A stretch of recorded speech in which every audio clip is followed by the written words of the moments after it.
Kung papansinin nyo to, ayan o. Ito yung stock niya, di ba? So, ganyan yung itsura niya. Ito naman yung lalagay natin. So, mas mataba siya at mas madali niyang maitutulak. Problema, pag ito ang nilagay nyo, hindi siya pasok dyan. No? Kasi maliit yung bearing. O yan, di ba? Mataba siya. So, hindi pwede itong isang kasama niya. Kaya ang ilalagay natin, syempre, yung stock pa rin para pasok. O, di ba?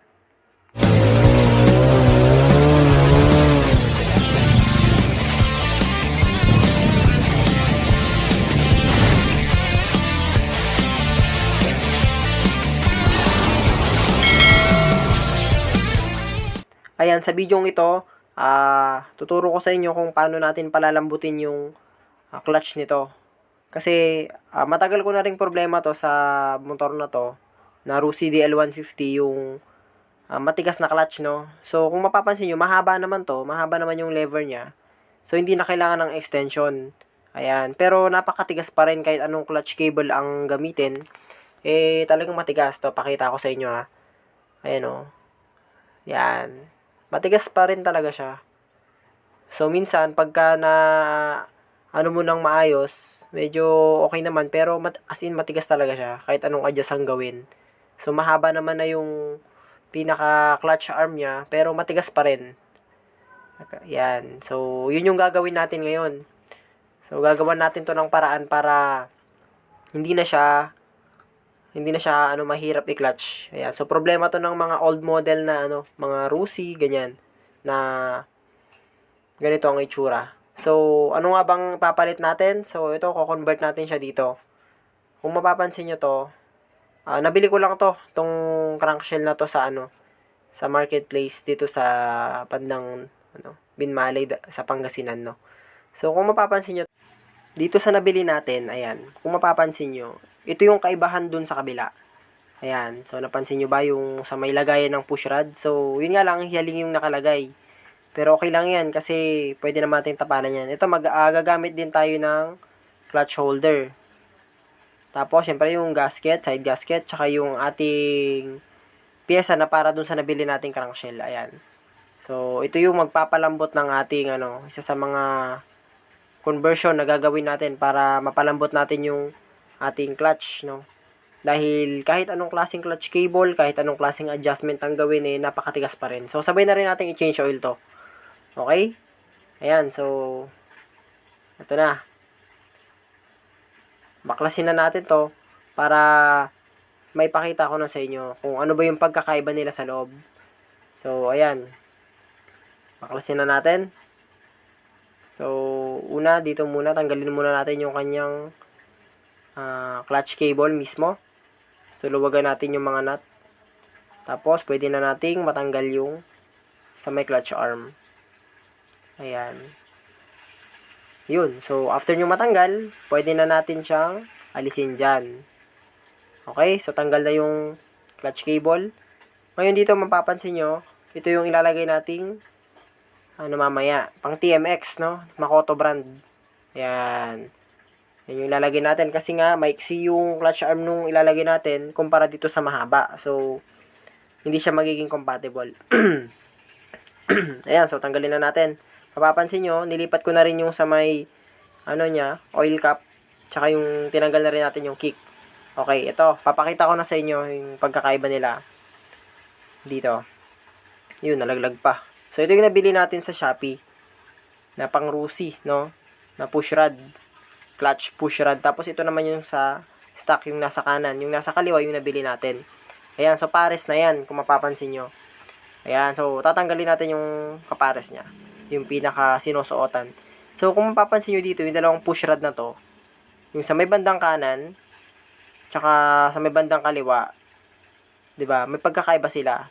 Yung sa kaliwa medyo may malapad na bilog. Samantalang dito sa kanan is parehas na maliit, which is siya yung fit dito sa may talagang stock. Ayan. Kaya hindi natin pwedeng ilipat yung push rod pagka nagpalit tayo ng right side na crankcase cover. So, dito lang talaga to, dito lang talaga siya. Okay? So, hindi na natin magagamit to. Ayan, Kita nyo, mahaba yung clutch arm niya, pero napakatigas pa rin talaga niyan. So, actually, meron namang remedyo talaga dyan kung sasadyain natin. Kaso, mas pinili ko na lang yung conversion. So, sa dulo ng video, papaliwanag ko sa inyo kung bakit. Samantalang dito, maiksi yung clutch arm. O, diba? Pero yung iba, naglalagay pa ng extension, diba? So, kung dun pa nga lang dun sa stock, mahaba na, matigas pa rin. Diba? So, ngayon, gagamit tayo ng maiksi. Pero, siguradong lalambot. Ayan. Kaya tayo bumili ng ganitong pyesa kasi nga, para dito siya. Para ang dulo pa rin niya is yung, parang ball head, no? Para maitulak niya pa rin. Ngayon, dito, tatanggalin natin tong kapares niya. Yung sa may clutch push rod niya. Sa may papuntang clutch bearing. So, mapapansin nyo to. Ayan, o. Compare natin dun sa nabili natin. Ayan, so ganyan yan, 'di ba? Ito yung stock, yung nasa kanan ko. Ayan. So ganyan yung itsura niya talaga niya. Sila yung pares, no? So ganyan. Tapos papasok mo diyan. Okay? So wait, nalaglag pa. Ngayon, ito yung papalit natin. Ngayon, pag ito kasi ang sinalpak natin, ito. Pag sinalpak natin yan, ang mangyayari, papasok naman. Kaso, hindi siya talaga papasok sa may bearing. So, ayan, medyo malapad to. Kaya, iba siya, no? Iba siya. Pang malakihang bearing to. So, dahil iba yung sukat niya, hindi natin pwedeng gamitin yung nasa may bandang kanan. Kaya, ang gagamitin pa rin natin dyan is yung stock sa kaliwa. Kasi, tignan nyo, papakita ko, para mas maintindihan nyo ng maigi. Pag ito pinasok natin, ayan, yun, pasok na pasok, 'di ba? Fit na fit talaga siya diyan. Sa inyo niya yung stock. Pag ito naman yung kapares ng bagong binili natin, ayaw niya. Ayun, hindi pwede. So hindi natin gagamitin 'yon. Ang gagamitin lang talaga natin is yung pinaka push rod talaga niya. Yan, so balik natin yung sa stock. Tapos gagamitin natin yung isang push rod. So hindi na natin gagamitin yung dati niya. Okay? Ayan, so ganyan yung magiging itsura. Yan, para ma-convert natin. Tapos, wait lang, hindi naka-align ng maayos. I-align natin yung bearing ng maayos para maganda yung pagkakaslat niya. So, yan, pumasok na. So, yun, freewheeling. Tapos, lagyan natin. Ayan, kung mapapansin nyo, flat na yung dulo niya. Okay? So, ganon. Yan, nilagyan natin ng langis. Tapos, unahin natin ilagay dito sa may kanyang right crankcase cover na nabili natin. Yan. So, kita nyo naman. Yan. Tapos, ipapasok na natin. Ganun lang kasimple, mga bro, no? So, pwede naman, pag wala naman kayong mahanap na ganito, na healing na style, pwede naman kayong humanap nung pang Euro, ganon. Kasi ito pang motor star to, pang Euro, or kung kaya naman ng budget, bumili na lang kayo ng pang Rusi talaga na yung mga new model ngayon. Yun, maganda na yung mga nun sa may crankcase niya. Yan, so lagay na natin yung clutch holder natin.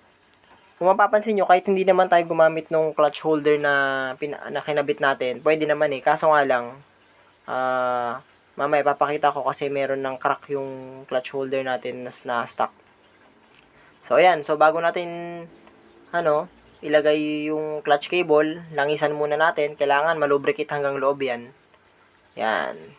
So lagyan muna natin siya ng langis para naman smooth yung kada natin, kada clutch natin. So papansin nyo pag lubricated hanggang loob yan kasi ayun lumalabas-labas na yung oil na malinis, no? So wag tayong gagamit ng used oil para naman kasi clutch cable yan.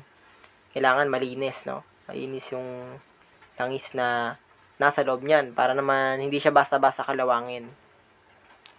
Yan. So lapit-lapit na tayo sa katotohanan. Yun, okay na, Yun. So, ganun lang kabilis, diba? Ang bilis lang niyang i-lubricate. So, after nyo malubricate, punasan nyo, tapos, ilagay na natin. So, unahin natin dito sa baba. Ayan, unahin natin. Kabit natin. Yun. Yun, So, dito natin padaanin.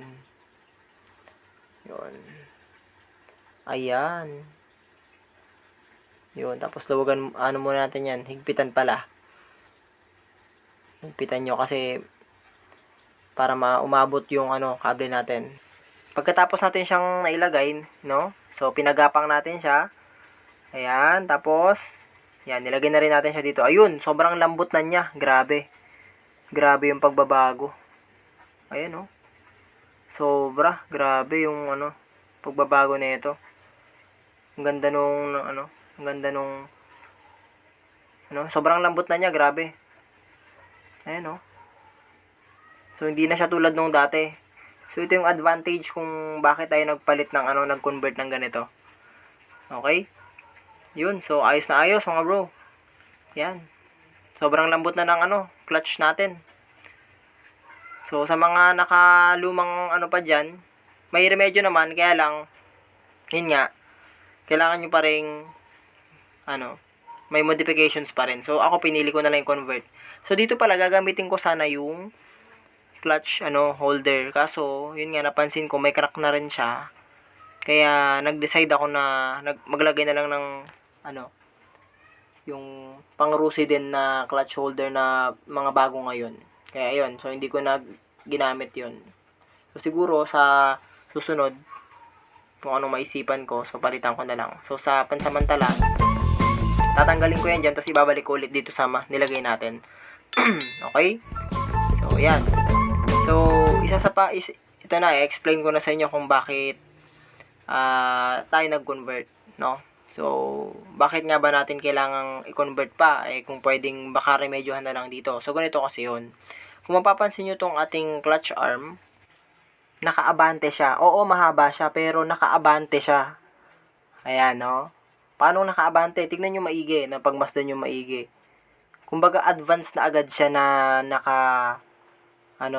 nakatuwid na ganyan. Na imbes na medyo paatras ng bahagya. Ayan, so, tandaan nyo yung itsura niya, yung mismong linya niya, no? Ayan. So, eto naman yung bago ngayon. Kung mapapansin nyo, o, di ba? Anong napapansin nyo dito sa may bandang clutch arm niya? O, di ba? Nakaatras ng konti. Kaya sobrang lambot kasi nga kumbaga ibibuelo mo pa lang, yung kanina kasi nakabuelo na agad.